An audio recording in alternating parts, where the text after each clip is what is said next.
السلام عليكم ورحمة الله وبركاته. إخواني أخواتي، مرحبا بكم في هذا الفيديو الجديد.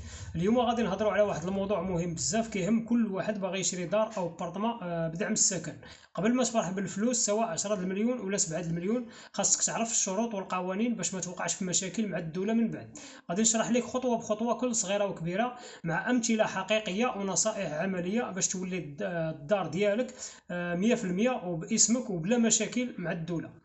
هاد الشرح هذا غيدوز في عده فصول، ونبداو بالفصل الاول. الدعم راه ماشي فلوس سايبه. شوف، الدعم السكني مساعده مشروطه من الدوله، ماشي هبه بلا شروط. الا ما احترمتيهاش الدوله عندها الحق ترجع تطلب منك الدعم كامل، تحجز لك على الدار وتبيعها في المزاد العلني، او تزيد عليك الفوائد السنويه. يعني كل عام داز المبلغ اللي خاصك تخلص كيزيد شويه بشويه.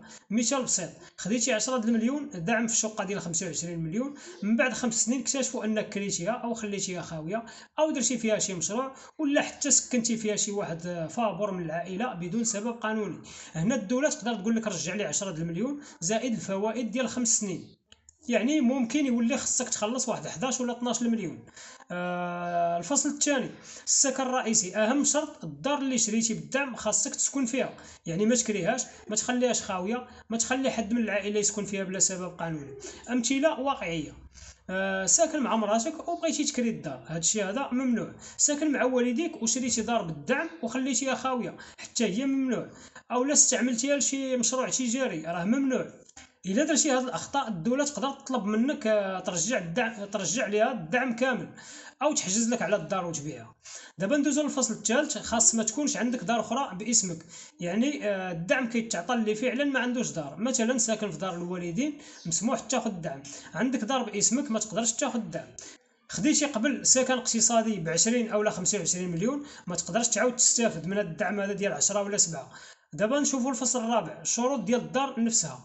الدار خاصها تكون جديده، عندها رخصه السكن يعني البيرمي دابيتي صادره بعد يناير 2023، ويكون اول بيع، يعني ما سبقش ليها تباعت. على الاقل يكون فيها جوج بيوت. هاد الشروط ضروري باش الدعم يتقبل رسميا.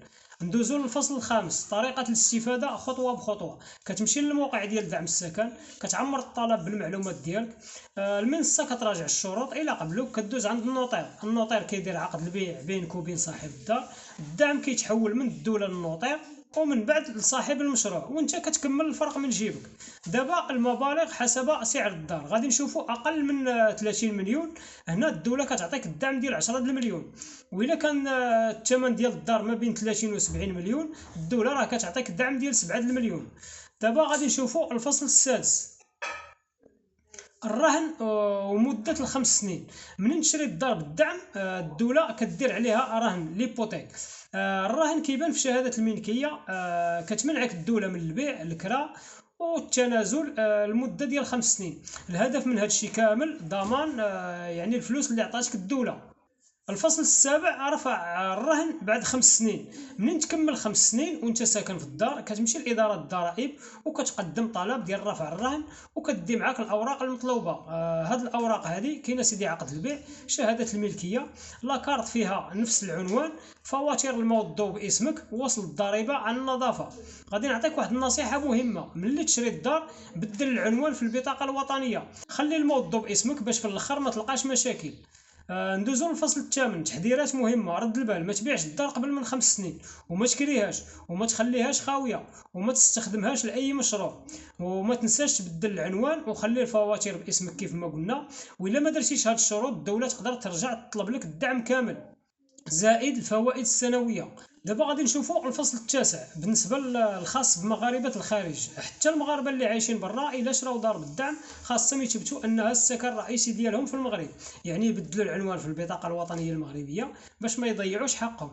الخلاصه، دعم السكن فرصه ممتازه، ولكن خاص الواحد يعرف القوانين ويطبقها. اولا خصك تسكن في الدار، ثانيا ما تكريهاش وما تبيعهاش، يعني هاد المده ديال 5 سنين. بدل العنوان في البطاقه الوطنيه، خلي الموظف باسمك، خلص الضريبه عن النظافه، ومن بعد 5 سنين دير رفع الرهن. راه شرحنا كيفاش دير رفع الرهن من بعد ما تدوز 5 سنين. وفي الاخر غادي نقول لكم بان الدوله راه دارت هذا الدعم هذا باش تعاون الناس يسكنوا، ماشي باش يدخلوا في المشاكل. فهم الشروط وطبقها وعيش مرتاح، والله يسهل على كل واحد باغي يدير دار يسكن فيها هو وعائلته. شارك الفيديو مع كل واحد ناوي يستافد، وخلي تعليقك لتحت. الى اللقاء في فيديو جديد، والسلام عليكم ورحمه الله وبركاته.